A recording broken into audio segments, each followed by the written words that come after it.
Meaning of fallout. Fallout. Fallout. Fallout.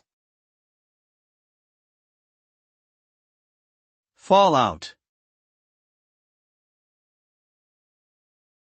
Fallout refers to the consequences or negative effects that result from a particular event or situation, especially one that is unpleasant or unfortunate.